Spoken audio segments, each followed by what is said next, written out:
Um, this year, I have a distinct pleasure of introducing actually the CASP organizers themselves. Our next speakers are Krzysztof Fidelis, who is the director of the Protein Structure Prediction Center and is at UC Davis Genome Center, and then John Moult, a professor at the University of Maryland.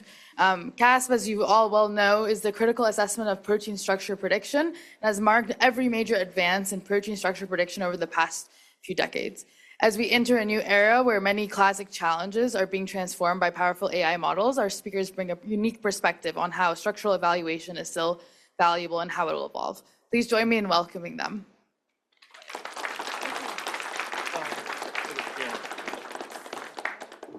Thank you so much thanks so much to the organizers for inviting us. Well, I'm here to present some archaeological data on the process of critical assessment. Looking back at the, and by the way, thanks Mila for presenting some of the current CASP results. So looking back at the last 30 plus years, I think that probably some of the most interesting contributions that we have made are in this department of rigor, transparency, communication, and collaboration. And this is a significant problem of, that is ongoing in science, the problem of peer review and the crisis in peer review and also crisis in reproducibility. So this, in some way at least, addresses these problems. So CASP, based on double-blind prediction, a double-blind in a sense that the predictors do not know the answer, but also the assessors do not necessarily know the identity of the predictors when they do their assessment. Also, the common set of modeled targets, which allows direct comparisons, and independent assessment. Independent in a sense that assessors are separated from predictors and also from the organizers. So how exactly, what exactly did CASP change in I don't know if this works. Maybe this is too much of a switching.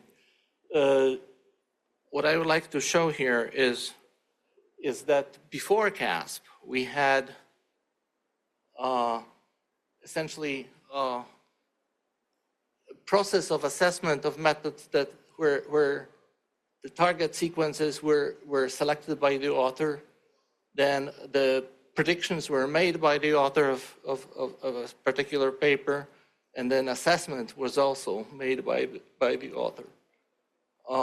And probably most important, the target structures were known a priori. So in CASP, this has changed in a sense that many methods were compared at the same time on a common set of targets that were not selected by the authors, and then that the assessment was done by assessors that were independent from the process.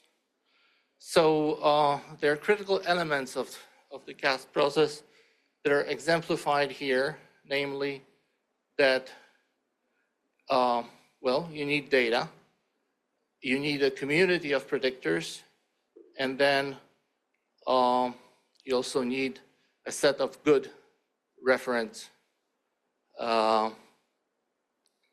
to assess something that could be also called a gold standard. So this idea caught on, and there were a number of experiments that followed CASP in this basic critical assessment C* procedure, and nowadays you can almost say that perhaps there is a scientific discipline of critical assessment that follows. And this is, I think, increasingly needed in current times. We are also blessed with, I mean, this was probably an inspiration for CASP more than anything else, that we had a very well-defined problem in the protein folding problem. And here are two ways of looking at this, probably two of several, but one is more detailed, saying that you need a very well-defined protein structure as a result that is actually useful in biology and medicine. Or you could state it more simply that you do this only at the level of fold topology, which in itself is an interesting problem.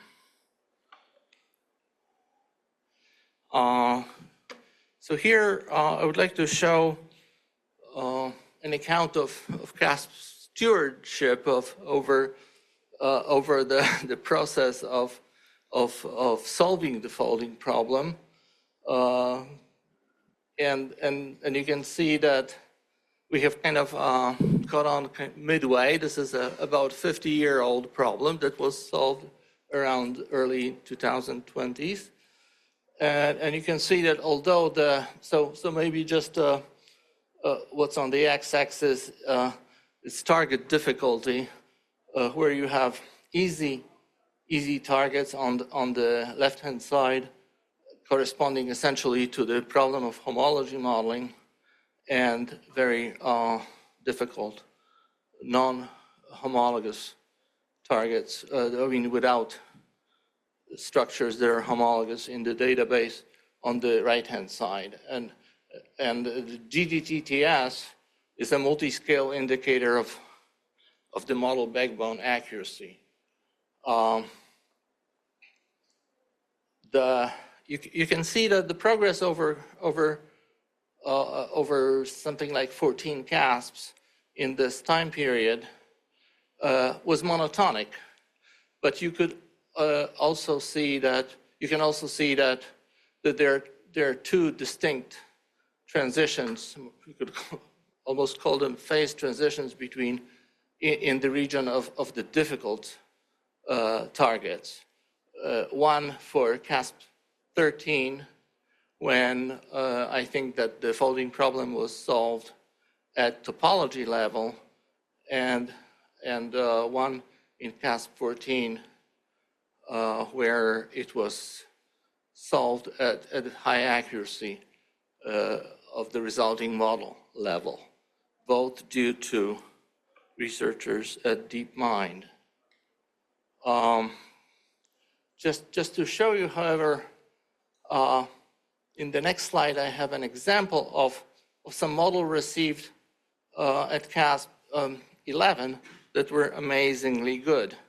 So just to illustrate that this is a process rather than just a one-off thing.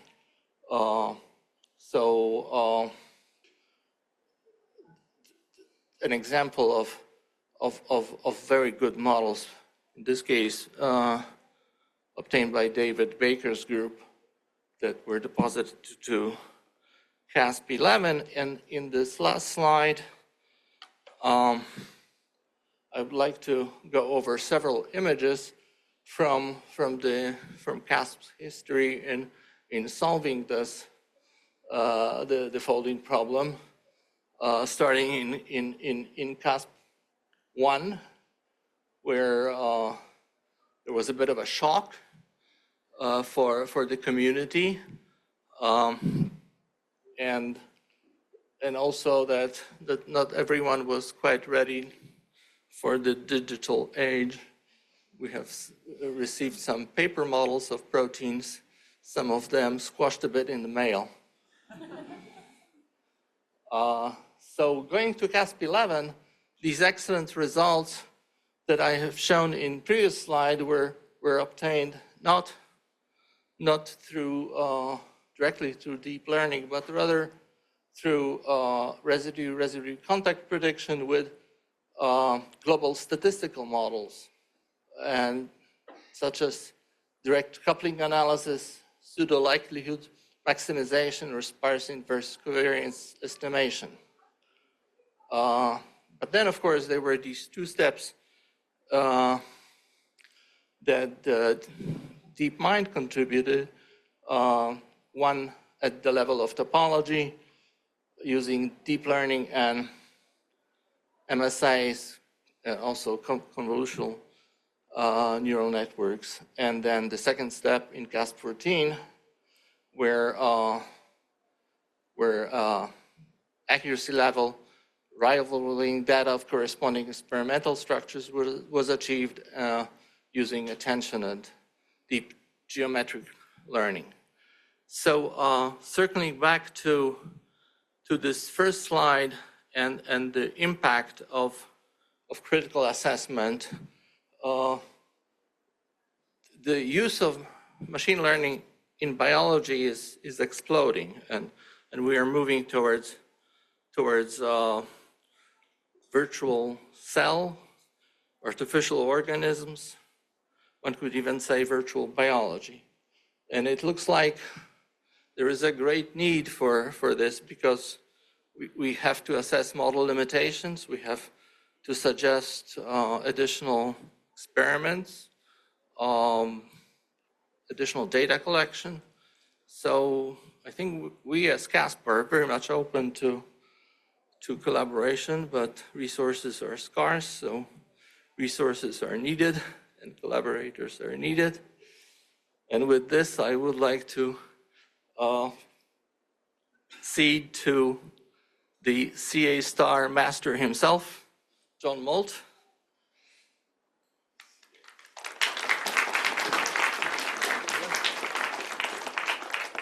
Okay, so that's where we got to. What I'm going to address mostly is what's happened since 2020. From our point of view, that's 2 CASPs worth. I just want to make a couple of points before I do that, though. The first is, you're all familiar with this stuff. These are 2020 results from AlphaFold, and this is a 400 or so residue kinase, most of it not homologous to anything else, some of it is. And the main chain level, again, most of these are going to be superpositions of calculated and experimental structures. Hard to see daylight anywhere.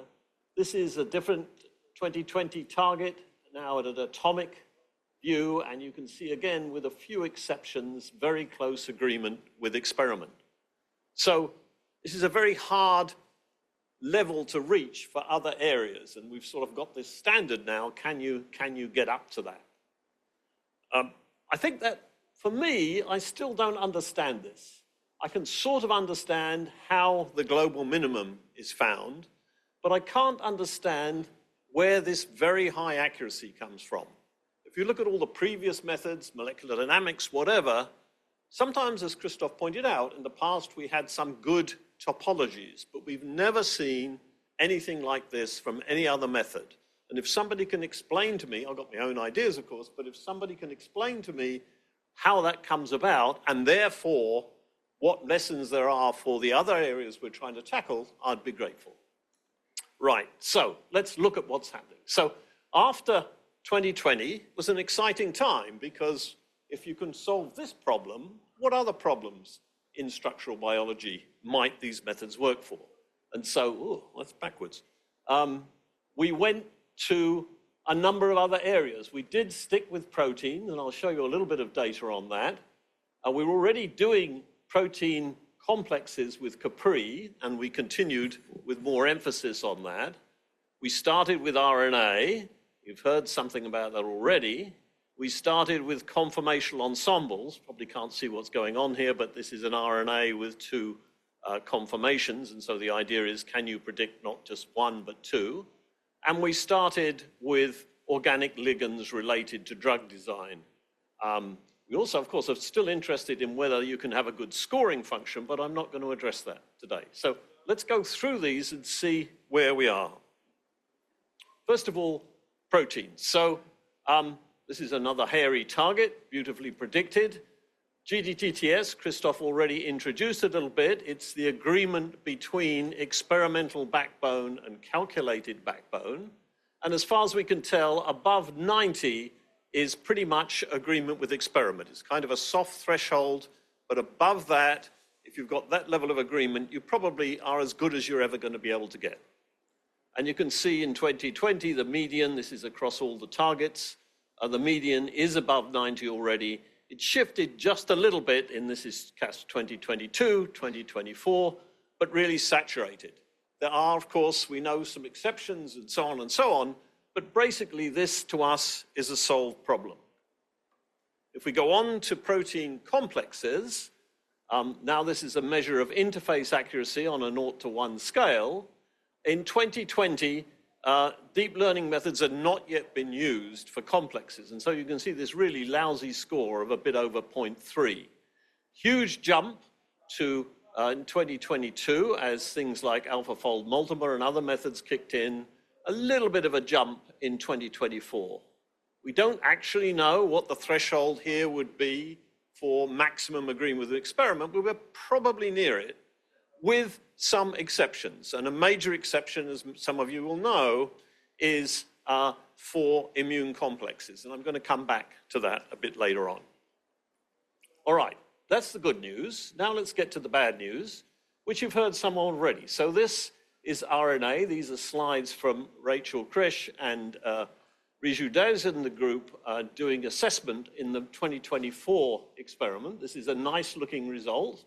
But if you look here, you can see the bad news, which we've already heard from previous speakers. So this is a measure of to what extent there is a template in the PDB for a given target using a TM score. So something over here has got exactly, it's almost an exact template. This is the best prediction. And you can see the points fall on the line. Each of these is a target.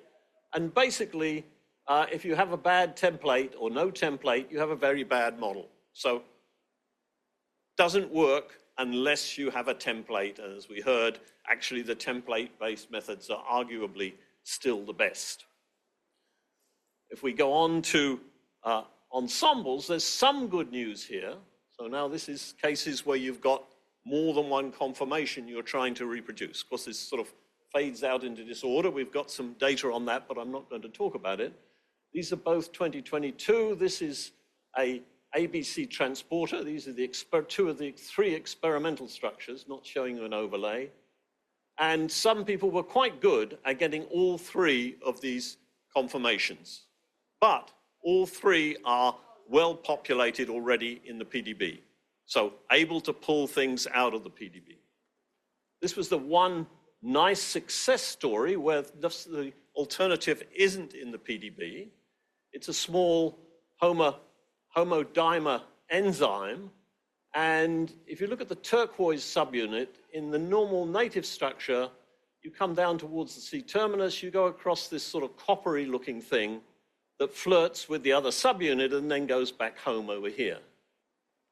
For other reasons, the experimentalists introduced a mutation here that disrupted this part of the chain, and it swapped around and went where the green one would normally have gone. So there's nothing like this in the PDB. It's a mutation, which, as we just heard, are usually regarded as difficult, but several groups managed to get a very nice model of this change. So it's not quite true, A, that you can't do mutations, and B, that you can't get alternative conformations that are in the PDB. But overall, both in 2022 and in 2024, we did not see other cases where if something wasn't in the PDB, it could be predicted. So in that sense, conformational ensembles is still very much an open problem. So the third thing I want to talk about is ligands. So we've heard a little bit about this as well today. A lot of interest, of course, in drug-like molecule docking because of its practical implications. And you can think of that as really three different problems. One problem is you've got a new target and you want to find molecules that will bind. so-called new chemistries. Secondly, if you've got some starting structures like that, you want to refine them, and often that involves experimentally looking at hundreds of variants. You want to refine them towards a useful drug. There are other things, of course, than binding involved in that, but basically you're trying to predict poses many times for a familiar system. And the third thing you want to know is what's the affinity of each of those compounds to the protein of interest. So I'm going to start with the last two of those problems, the set of refinement structures and their affinities, because that's what we had good data for in 2024. And then I'll come back to the starting problem afterwards. So these are, it's 221 compounds from 5 proteins provided by 3 pharma companies, in which people were asked to predict the poses and the affinities. So let's start with the affinities, which are on the top here. And so you rank these most tightest over 221 compounds, tightest, next tightest, and so on. And then you look at what's predicted and compare those two lists. So a Kendall's tau is a sort of thing to use here. And over the set, it's 0.42. Not very good sounding. And in fact, if you use a very simple predictor of affinity, the bigger the molecule, the tighter it binds, you also get 0.42. So at least in the group of people who participated in CASP, and this may not be quite fair because they're not specialists in this area, the methods for predicting affinity don't work very well. So now, moving on to slightly better news for the refinement structures. So here's an example. Might not be able to see very well. The green here is the experimental ligand binding. The blue is a successful prediction of where it binds, and the purple here is an unsuccessful one. And we're using an RMS between these poses as the measure. So that's what you're seeing on the side here. I insist that you need about 1 angstrom RMS to consider that you've really solved the problem. If you look at these, there's too many bars here, so just let's look at a few. This is the best single method in CASP, and you can see the median is about 1. And so you could say the bottle's half full here. Half of these are good enough to replace the experiment, half of them aren't. If you look at AlphaFold 3, which we ran as a control, it didn't actually take part directly. It's actually just a little bit better, but roughly the same. So encouraging, I would say. Actually, this wrong prediction here, the purple, is this point for AlphaFold 3. And the interesting thing is that although this method couldn't do it, some other method could, and that's generally the case. These outliers are not somehow difficult cases, they're method specific. This is one sort of aside. For reference, this blue bar is Autodoc Vinner, which is a very respected and widely used traditional method. And you can see, at least on these data, it did substantially worse. So this is really not bad, not quite there, but pretty encouraging. Let's talk about, however, these are well-studied systems, all 5 proteins. And so there's lots of stuff which is homologous or analogous in the PDB. And if we go to this more difficult problem, where you've got a new binding site and you're trying to find new chemistries, the news is not so good. Now, these are data, by the way, I should say the assessor here is Mike Gilson, and a lot of the analysis was also done by Torsten Svedis group. Torsten has a benchmark of those kind of new chemistry problems together with the more traditional ones. And what I'm going to show you on the next slide is his group's results. So this is what we've seen already. This is the benchmarking set. And the nice thing that was done here was to get a good similarity kind of measure to what's already in the PDB. So very similar things in the PDB over here. These are different methods. Success taken here as better than 2 angstroms, so a bit more lenient than I was suggesting over here. And over here, probably about 70–80% are 2 angstroms. If you look where that is, it's somewhere over here with very similar kinds of things in the PDB. If you go to the novel area, then you see you're down at a success rate of about 20%. So it's the same familiar pattern. If you don't have stuff in the PDB to use, the method doesn't work very well. So you could sort of sum that up, that except for proteins and protein complexes, we're running into a bit of a brick wall in terms of what can be done with these methods.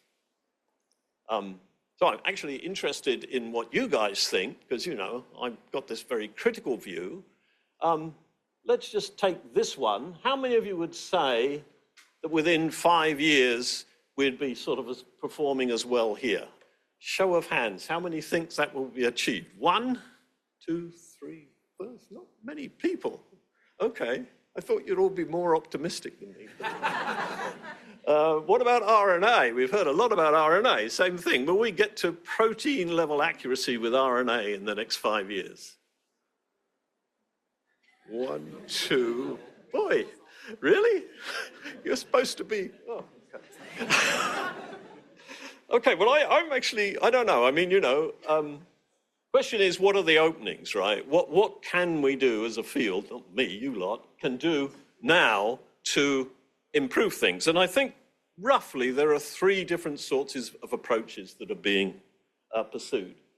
The first one, obviously, and it's been pointed out already, is we need more training data. That's sort of blindingly obvious for RNA. It's not quite as obvious for ligands, but it makes sense. So what's happening there and what might happen? For ligands, there's really a huge amount of effort being put in to get more training data. So OpenBind in the UK, planning to get sort of unbelievable, about 500,000 structures of complexes in the next 5 years. I mean, the real story there is that nobody uses synchrotrons anymore because of cryo-EM, and so they've got this synchrotron sitting there. Why not get a lot of ligand structures? But it's a good idea, nevertheless. Target 2035, which is also primarily European, but led by Al Elwoods out of Toronto, they're going to do an awful lot of structures. It's not quite clear how. 2 trillion binding assays anyway. And then, as some of you will be aware, OpenFold 3 has an arrangement now with a number of pharma companies which have data they don't want to release for reasonable reasons. But these will be made available for training sight unseen, as it were. So, you know, 5 years' time, we'll have all this training data. Surely it'll make a difference, won't it? Experimental RNA structures, Riju Days says that we would need about 10,000 to 100,000 to get enough training data. 100 seems a lot, but anyway, minimum cost 100 million. So probably we can't, and my pointer has died. Probably this is not going to happen. And so we do need other approaches there. Some people are trying for synthetic data with protein ligands. I'm not so optimistic about that, but maybe. And of course, some people are trying bootstrapping. You have a halfway reasonable method, you have a good scoring function, you run it, you take the things that are predicted confidently, you add them to your training data, and you go again. I wonder what people think about this. I really don't know. Worked in other fields, of course, but I don't know whether it's going to really work here. So that's one way things may go forward. The second way, and this I particularly like for historical reasons, and we've already heard a little bit about this for RNA, is to combine deep learning methods with classical methods. And the encouraging sign we saw in the recent CASP, and this is again assessor data, was for this problem of immune complexes.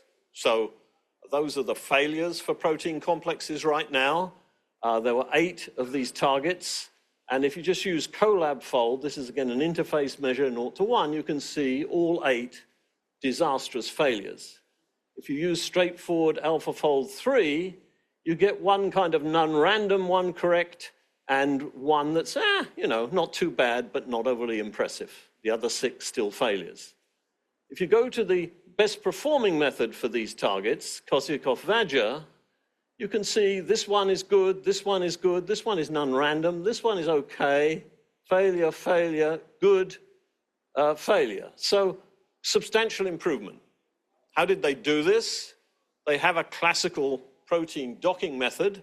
And so what that does is to generate, so this is one of their good results where nobody else did well. So this is a nanobody bound to some protein antigen. Instead of just trying whatever AlphaFold comes up with, you use the classic method to generate a whole ensemble of possible arrangements and then use those as templates into AlphaFold. Now, there are lots of different sorts of ways that might be done, and it can be combined also with better sampling. So we're actually putting an emphasis on this in the coming CASP, an area of just looking at immune complex targets to see if this will really pay off. So the third thing you could do, and I do mean you now, is of course to come up with better deep learning algorithms. And there are literally now thousands of these. If you do deep learning and protein structure in PubMed, you get nearly 3,000 hits. And some of those may contain great stuff, but if you know what's in those papers, I'll be very impressed, because I don't, and I don't believe anybody can grasp that amount of data. I think what we need is a different way of trying to measure how good the papers are, and we did touch on this in the first talk today. Why don't we have AI tools which can go through those 3,000 papers and do two things? One is to look, are there original ideas there? The second is to look, are there well-benchmarked results there? And then to build a database, an ontology, for want of a better word, of what methods have been tried, how they've been tried on different problems, and how well they work or don't work on different problems. I think if we don't do something like this, we're going to be back to where we were in the dark days before CASP. From my point of view, and the reason we started CASP was you couldn't believe a word of what was written in the literature. Just let me, some of you have seen this one before, but this was from 1990. Somebody had solved the problem to 2 angstroms for the backbone. That's where we got to 30 years later. This is one from me, don't want to say too much about that. But I think we're in the same situation. I, of course, encourage everybody to take part in CASP, and we're trying to focus more tightly. But I'd also would like to talk to people who may have ideas about other approaches to how we handle this new kind of information and misinformation flood. Okay, just to emphasize this is some of the methods which are out there for ligand docking. You'll recognize some of them. Sure you don't know the details of all of them. Yeah, so acknowledgements. These met Krzysztof, Andre, Torsten, Maya, other organizers. Anna, unfortunately deceased, but still keep her picture there because she was a really key person for a long time in the development of CASP. Funding from the NIH. As some of you will be aware, the NIH were not kind to many of us in this country earlier in the year, and CASP got into a lot of trouble. And so we're grateful also for help for DeepMind to get us over the gap in funding, which would have closed us down otherwise. So, okay, thank you.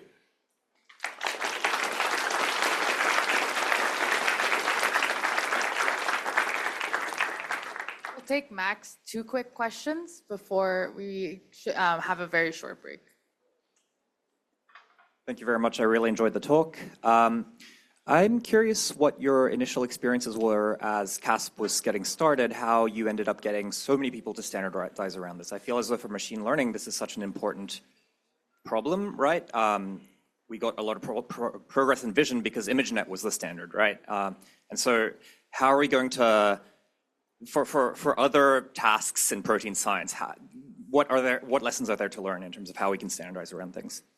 Not sure I know the answer to that. I mean, I think, so I think that benchmarking is by different ways. I think, CASP is an old model now. I think the sort of thing I just outlined, where we can use newer tools to look at what's actually being claimed and to understand the relationship between what's being claimed. I think it's much more practical now for people to do what Torsten did with those ligands, and that is install many sets of software. So making sure that code is available in an installable way so third-party people can benchmark is also important, but I don't know beyond that.